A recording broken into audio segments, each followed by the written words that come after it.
Welcome back, everybody, to A&M Reviews. It's Muhammad and Adrian, and today we're going to review the film Lightyear. What this film is about: legendary space ranger Buzz Lightyear embarks on an intergalactic adventure alongside ambitious recruits Izzy, Mo, Darby, and his robot companion, Socks.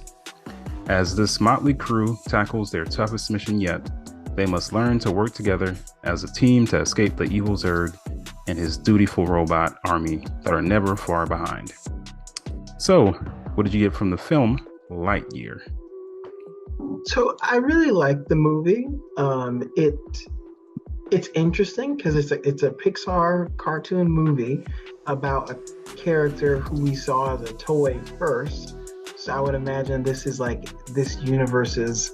I feel like this is a movie in the Toy Story universe that was watched, which made the toys popular. Like that's why I'm like framing it all. And it's a Toy Story character, but it's not Toy Story at all, right? I mean, they're the people doing the thing. So it was interesting from that perspective. And it makes me think about the cartoon show. I don't know if you ever watched the Buzz Lightyear TV show. Yeah, I really liked it. I thought it was, I thought it was great, you know? And so it was good. It was interesting seeing the character this way. I kind of wish that Tim Allen was still the voice of Buzz Lightyear. But I still think Chris Evans was, great choice. Sounded fine. I like the cast. Keke Palmer, Izzy's character was pretty fun, and her grandmother Alicia. It was a nice casting, and a nice diverse story, and it was a little more interesting than I thought it would be. So it was good. Yeah, I thought it was pretty interesting. Now, I don't dislike Toy Story, but I'm not the biggest fan of it. So I did not see the last one. I definitely saw the first two, and I think I saw the third one, but I just have not kept up with the Toy Stories over the years. So this one doesn't really hit hard for me at all, but I do remember the Buzz Lightyear show, which I really liked. I think it was one of those Saturday morning cartoons that they had. And is that a thing anymore? Saturday morning cartoons? You can find cartoons at any point of the day. You're right. You can find them at any point of the day. But like that kind of show, I felt like the Saturday morning cartoons, the animation wasn't like the weekdays. It was a little bit less, but I don't know. It was just as interesting. I don't know if kids still have that same mentality, I guess. Saturday morning cartoons. Not at all. I mean, you can get cartoons so easily. Everything's so easily accessible and for free. It's ridiculous. Yeah, that is true. And for free. Not just PBS. Yeah. I mean, you can go on YouTube. All that free stuff. But yeah, I thought it was a pretty good story. Of course, as always, the animation is top notch.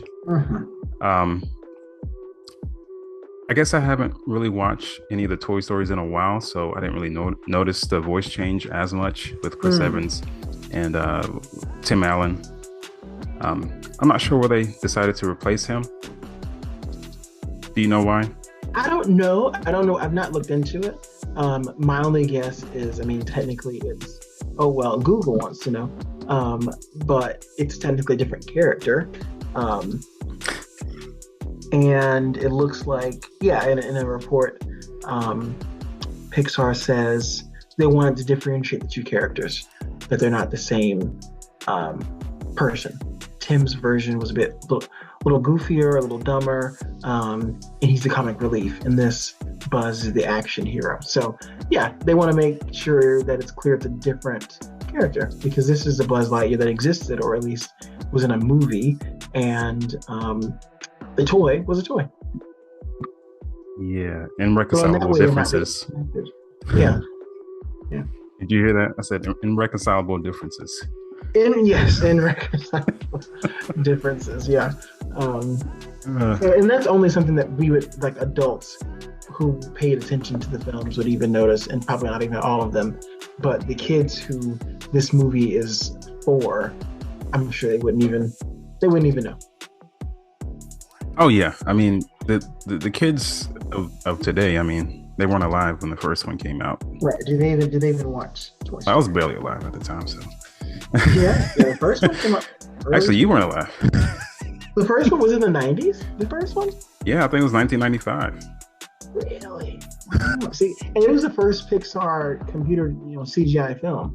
So that's history right there. But when you look back, have you looked at the first one since in recent years? Yeah, 1995. No. If you look at the first one, the animation, it's worse than a video game. Like it's PS1 level graphics. It's the butt ugly Martians graphics. It might be one step above the butt ugly. One step above, but not very much. It's pretty rough. And seeing that versus in the fourth film, the detail, I mean, it's like if you zoom in on the characters, you see the little fibers in the ones that are supposed to be out of yarn, and you can see the reflection of porcelain. In the first one, everybody was smooth. There was no texture back then. Thanks for watching. And if you would like to be featured on our podcast, make sure to click the link in the description.